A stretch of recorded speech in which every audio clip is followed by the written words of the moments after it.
vamos a dar paso a la doctora María del Carmen García, que es médica neuróloga, jefa de la sección epilepsia del Hospital Italiano y presidenta de la Liga Argentina contra la Epilepsia, y a Ivana García, que es consultora en innovación, docente emprendedora, con experiencia en diversas áreas como emprendedurismo, educación, servicios públicos, servicios de salud, logística y finanzas, empleo y diversas herramientas de diseño como el mapeo de sistemas para generar soluciones innovadoras. Nos van a hablar del Congreso EpiFest, de la participación del paciente, empowerment del paciente, formación y colaboración médico-paciente, y poner al paciente como protagonista en su formación. Dejo las introducciones. María del Carmen y Ivana, el auditorio virtual es todo. Ok. Muchas gracias, Fernando. Buenos días a todos y a todas. Vamos a dar inicio a esta sesión un poquito diferente. Para ello le voy a pedir a Ivana, que tiene la presentación, que la pueda poner en pantalla. La va a pasar ella y vamos a ir conversando los dos.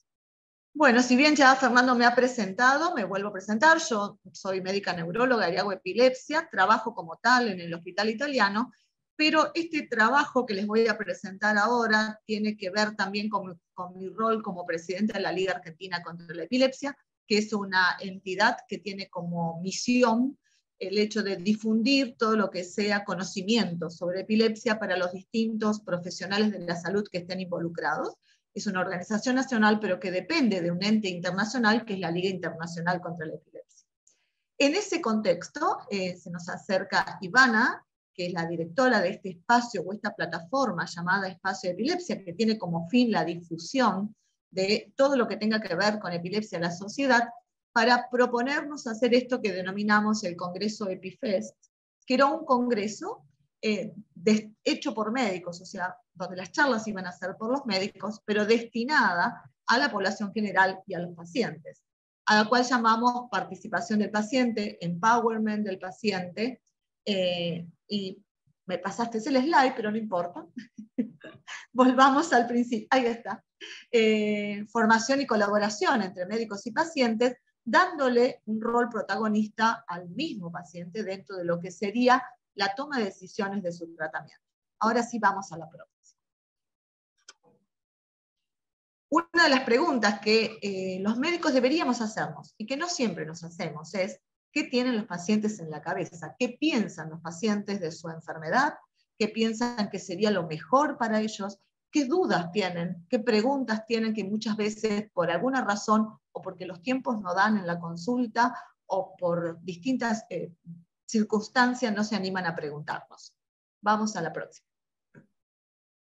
Y entonces, obviamente, lo mejor es preguntarles, ¿no? Preguntarles directamente a ellos qué es aquello que más necesitan de nosotros como médicos, más allá de la guía de cuál es el diagnóstico, qué tipo de tratamientos tienen que hacer, qué cambios en la conducta de la vida diaria tienen que realizar. Vamos a la próxima. Por lo tanto, si uno está planteando tomar soluciones diferentes, donde el paciente pase a ser un poco protagonista también de los tratamientos, no tenemos otra opción más que ingresarlos, ¿no? Sumarlos en la toma de decisiones. Y pasamos a la próxima. Así es como llega lo que hoy denominamos autogestión también en salud por parte de los pacientes. Y que no es esto más que las personas con epilepsia, pero también toda su red alrededor, ¿no? La familia, la sociedad, los grupos, el trabajo y demás, deberían participar en forma mucho más activa en todos los programas sistémicos que lo puedan beneficiar, especialmente cuando se trata del desarrollo de destrezas de autocuidado. O sea, es darle un lugar protagónico al paciente en la toma de decisiones y también así en el control de lo que luego vaya pasando con respecto a esta toma de decisiones o a estos tratamientos que vamos a imponer. Vamos a la próxima. Esto es un tomado de la Liga Internacional contra la Epilepsia, donde hace esta pirámide importante, donde en la base tenemos todo lo que nos llega a través de los medios, ¿no? Toda la información, ya sea información sobre problemas de salud propiamente dicho, pero también de diferentes tratamientos, ¿no? Creo que uno de los ejemplos más claros es toda la difusión que hubo con el uso del cannabis medicinal, especialmente en epilepsia, y que esto se movilizó ampliamente, primeramente en los medios y en las redes sociales, y luego recién fue subiendo hacia las distintas entidades médicas. Entonces, los medios tienen un rol muy importante, y también es muy importante nuestro control sobre la información que se vaya difundiendo, ya sea a través de los medios tradicionales, radio, televisión, diarios, como así también de las redes sociales, que hoy por hoy deben ser uno de los principales métodos. Luego, obviamente, tenemos las políticas de salud, que esto muchas veces no dependen tanto de los médicos en sí, sino también de políticas del Estado propiamente dicha. Luego tenemos la comunidad como una estructura importante, porque el individuo está ubicado dentro de una comunidad que por lo tanto va a tener que participar de estas tomas de decisiones, los sistemas de salud propiamente dicho, y por último el individuo. Y si vemos la flecha de la izquierda, dice que obviamente lo que está más abajo, lo que tiene que ver con los medios y las políticas, es aquello que llega más a la población en general, mientras que la punta de la pirámide, el vértice, que es más del individuo, es la que va a aumentar la necesidad de un esfuerzo individual dentro de lo que sea el tratamiento de una patología. Pasamos a la próxima. ¿Qué significa, por lo tanto, autogestión? En cierta manera es hacer frente a los efectos de la enfermedad y al autocontrol que puedan tener para su cuidado, adoptar conductas sanas para manejar esta condición que tengan, ser conscientes de las medidas de seguridad y también de prevenir accidentes en relación a la patología que tenga el paciente, participar en la investigación, tanto clínica como en los servicios de salud, entender las causas de la enfermedad, los factores que influencian y saber cuándo buscar consejo y ayuda profesional. Todo esto es muy, muy importante y forma parte de la toma de decisiones también del paciente y de toda su red de contención, donde los médicos básicamente somos los que tenemos que pasar la información, el conocimiento que podamos tener de la patología para ayudarlos a tomar la decisión correcta. Pasamos a la próxima.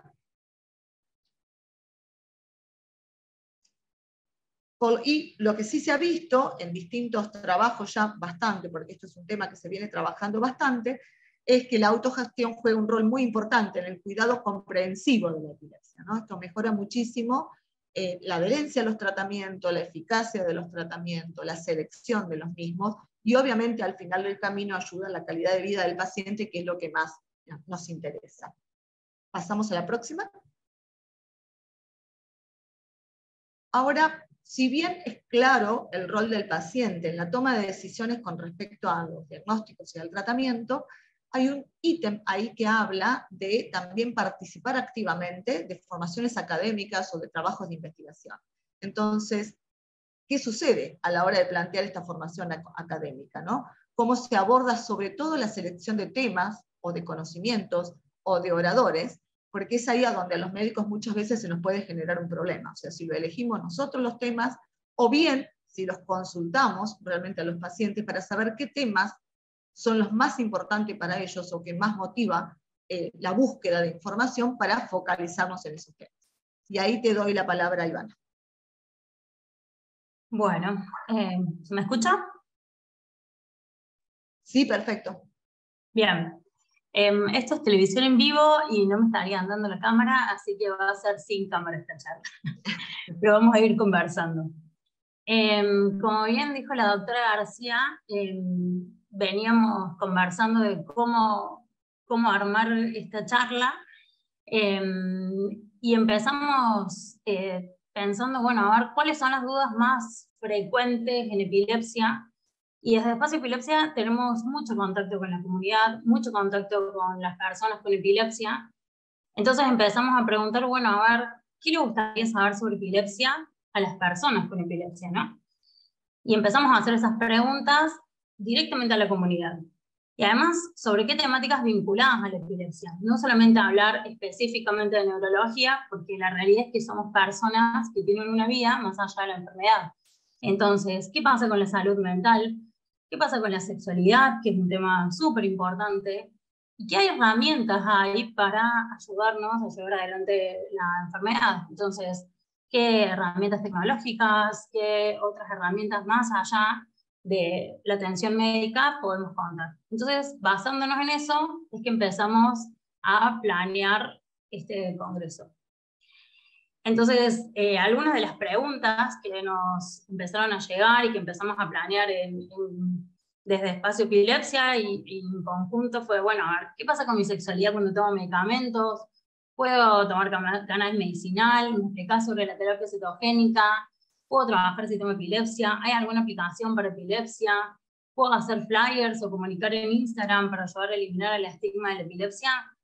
De todo esto, de toda esta menjunje de dudas y muchas otras más, es que dijimos, bueno, a ver cómo de todo esto se puede esclarecer y armar un congreso interesante, no solamente para las personas con epilepsia y la comunidad, sino para la sociedad en general. Entonces, armamos el primer Congreso Latinoamericano de Epilepsia para la Comunidad, que duró 4 días. Estaba centrado en Purple Day, que es un día internacional vinculado a la epilepsia, donde se comunican temáticas vinculadas a la epilepsia. Y era 100% virtual y gratuito. Cada uno de estos días se hablaba giraba alrededor de un tema en particular. Un día alrededor de la neurología y la epilepsia, otro día alrededor de las cosas vinculadas a la epilepsia, como por ejemplo salud mental, sexualidad, etc. Otro día más vinculado a la tecnología, y otro día vinculado a las terapias alternativas de la epilepsia. Bueno, el objetivo era brindar herramientas para mejorar la calidad de vida, y esto estuvo muy importante, que es el tema de reducir los estigmas alrededor de la epilepsia. Y nosotros creemos que la mejor forma de reducir estos estigmas es con información.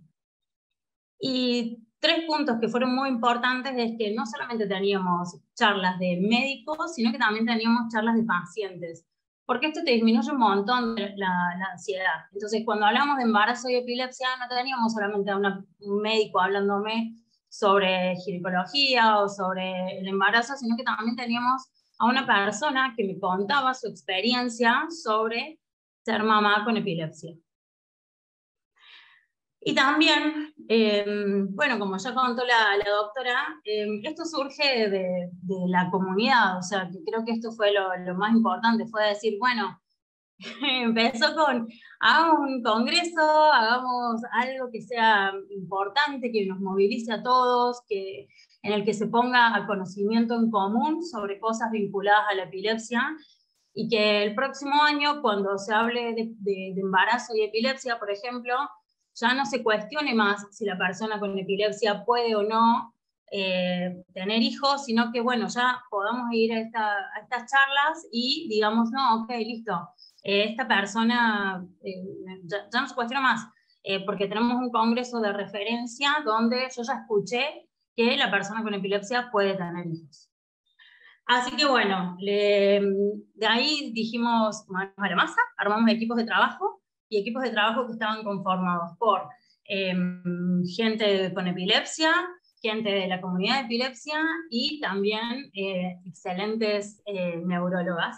Y ahora nos va a contar un poco la doctora cómo distribuimos este trabajo.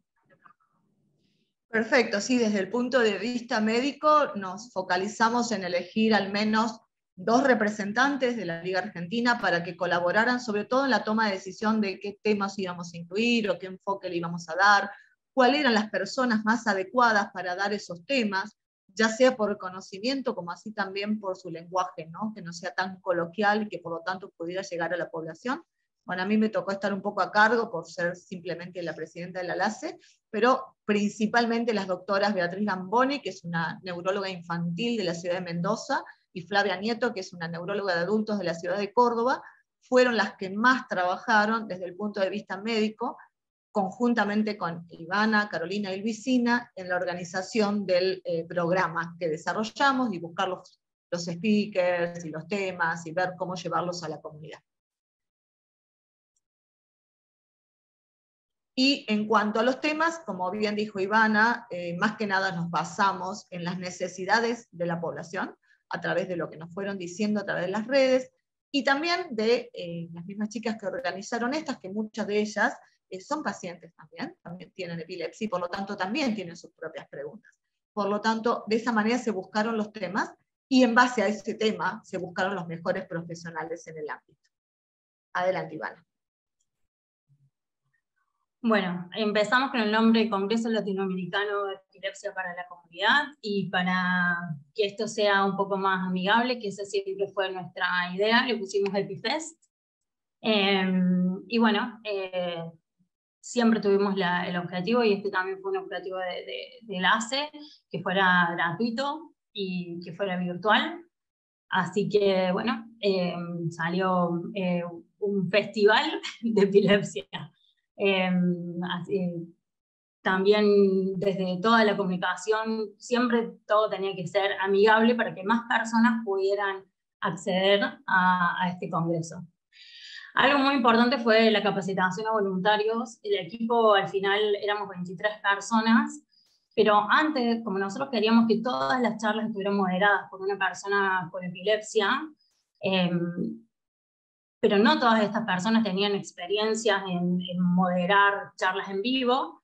Un mes antes hicimos charlas desde Espacio Epilepsia a distintos profesionales de la Liga Joven de la LACE, lo cual estuvo muy bueno tanto para los profesionales de la Liga Joven, para poder brindar sus conocimientos a la comunidad, pero también para la gente que iba a moderar estas charlas, para poder capacitarse y entender cómo es dar una charla en vivo, cómo es presentar a un profesional, bueno, como dijo la doctora, con muchísima trayectoria, cómo es moderar a un público en vivo, y ya venir al Congreso con una cierta capacitación.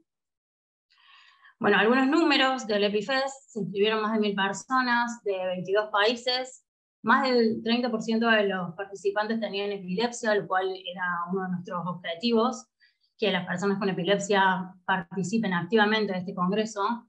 Tuvimos 21 charlas, 16 talleres de distintas temáticas, y tuvimos exponentes de 11 países. Como les conté, todas las charlas y talleres eran moderadas por una persona con epilepsia. Y también esto fue gracias al apoyo de más de 30 instituciones, entre las cuales estaba el Hospital Italiano, que bueno, que nos ayudaron a difundir y a darle entidad a este congreso, ¿no? Instituciones como universidades, empresas, hospitales, etc. Y algo súper importante es que el equipo estuvo formado por 23 personas de distintos lugares de América Latina, muchas de ellas voluntarias. Sin lo cual esto no hubiera sido posible. Bueno, algunas fotos les trajimos de charlas como Deporte de Epilepsia, del doctor Juan Cruz Di Carlo, de Mitos y Realidades en Epilepsia, los doctores Alfredo Thompson y Alejandro Thompson, y esta charla de Gaby Toledo. Gaby Toledo es conductora de televisión en Miami, y ella contó su experiencia de ser médica de ser conductora de televisión y tener epilepsia y exponerse y contar sin problema y estar en la TV de ese país.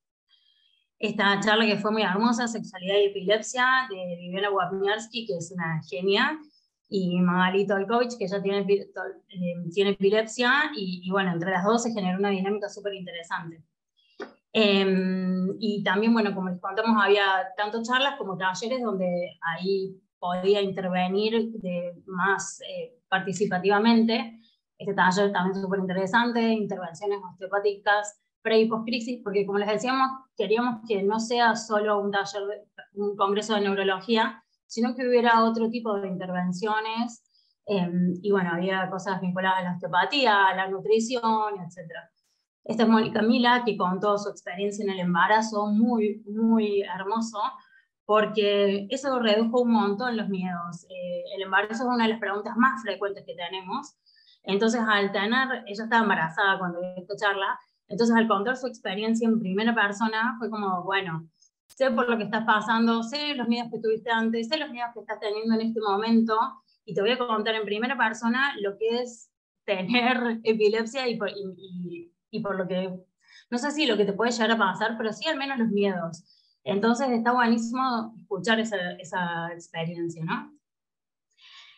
Esta charla también estuvo buenísima. Lo que hicimos fue reunir a personas que estuvieran desarrollando o ya tuvieran en desarrollo tecnologías vinculadas a la neurología, principalmente de Argentina, pero también de otros países, como bueno, MJN, que hace un dispositivo, un auricular que te va midiendo te va midiendo si vos tenés alguna crisis epiléptica, Neural Actions, que hace todo lo que es inteligencia artificial vinculado a todo lo que es autismo, DINES, Hospital Virtual y ModMe. Y entre todos se generó una charla, además de presentar sus empresas, se generó un debate súper interesante de hacia dónde puede llegar a ir la tecnología en un futuro y cómo podemos seguir desarrollando nuevas tecnologías vinculadas a la neurología. Y bueno, acá les puse algo, porque la verdad que tuvimos muy, muy buenos comentarios, muy hermosos, y creo que lo que más nos llevamos fue esto de el valor que le dieron las personas con epilepsia a estos encuentros. Bueno, doctora, la dejo para el cierre. Perfecto, bueno, gracias. Por lo tanto, ahora tenemos por delante varios desafíos, ¿no? En primer lugar, convocar a personas de diversos ámbitos, incrementar los ámbitos que podamos llevar a convocar en estos tipos de actividades, armar un cronograma que sea coherente, ambicioso e interesante, tratar de conseguir más voluntarios, capacitar a los voluntarios para que puedan también trabajar activamente en este tipo de actividades. En el caso nuestro, de los médicos, aprender más a utilizar el lenguaje más que llegue más a la población general, que no lo usemos con tantas palabras tan propias nuestras de la medicina y llegar más fácilmente, y seguir seleccionando qué otros temas siguen siendo de interés en la población en general. La próxima. La verdad que tuvimos muchos logros, creo que salió muy bien, tuvo 16 horas de charla y de talleres en vivo, con salas que muchas veces fueron en simultáneo. Una de las principales cosas fue consolidar un trabajo entre distintas asociaciones, una que es puramente de profesionales de la salud, como es la Liga Argentina contra la Epilepsia, y otra que es una institución para pacientes, en este caso fue Espacio Epilepsia, pero la idea nuestra es sumar más entidades de este tipo, porque creo que es la única forma en que podemos trabajar bien para llegar realmente a nuestro objetivo. Y trabajamos también desde las necesidades de educación que tenía una persona con epilepsia, tratando de darle respuestas específicas a cada uno de esos puntos. La próxima. Y obviamente tenemos como grandes desafíos repetirlo. Nuestra idea es que en el año 2023 volvamos a tener un EpiFest. La idea es hacerlo en marzo, en realidad ya tenemos hasta una fecha elegida. La idea es difundirlo mucho más, porque el primero lo tuvimos muy sobre la fecha y entonces no tuvo tanto tiempo de difusión, y tratar de llegar más a más población y a más lugares, especialmente en los lugares más alejados de las grandes ciudades, donde uno puede tener acceso a la información mucho más rápidamente, y seguir fomentando el intercambio entre pacientes, personal de salud y la sociedad en general. La próxima.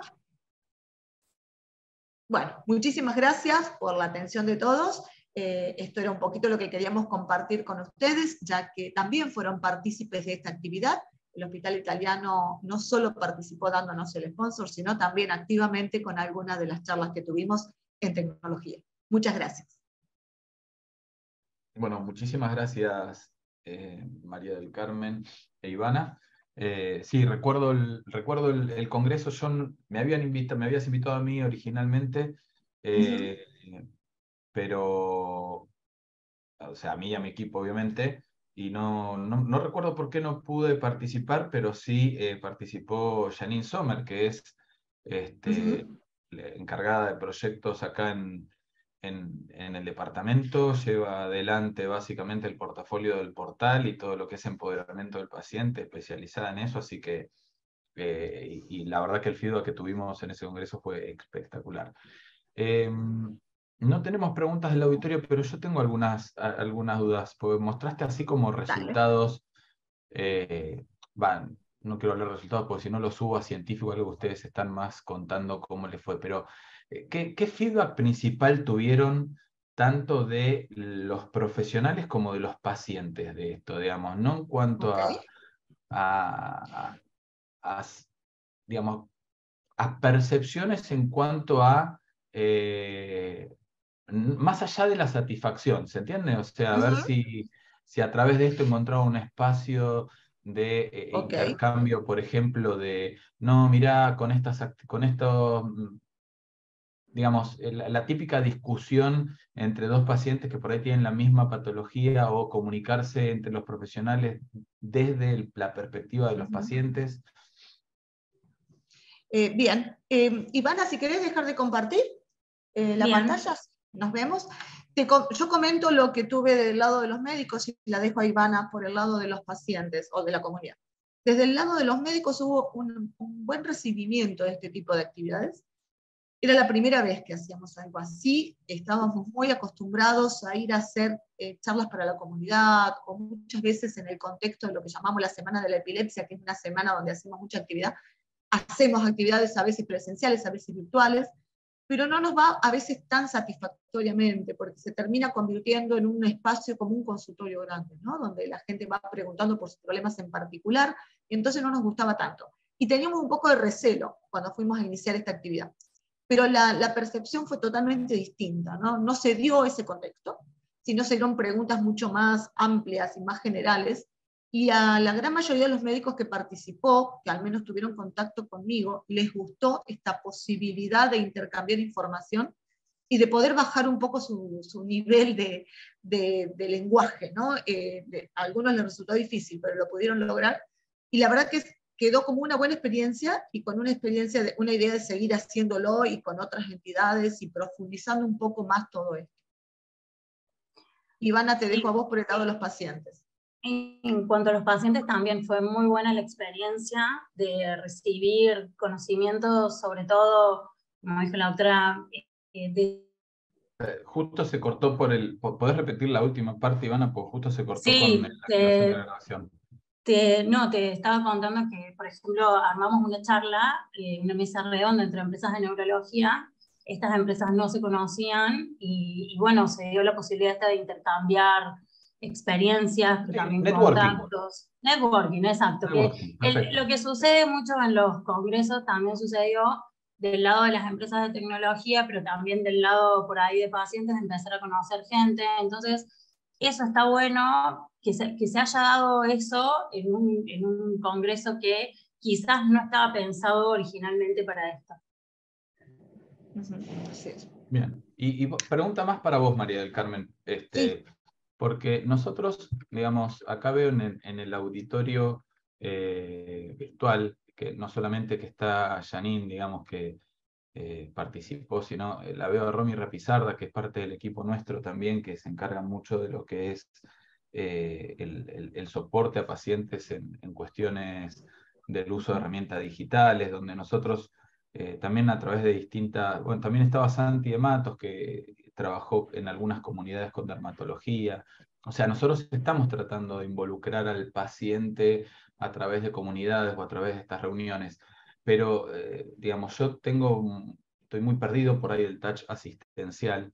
Entonces, quería preguntarte a vos, ¿cómo ves que existan estos canales, estos lugares, espacios de comunión entre pacientes?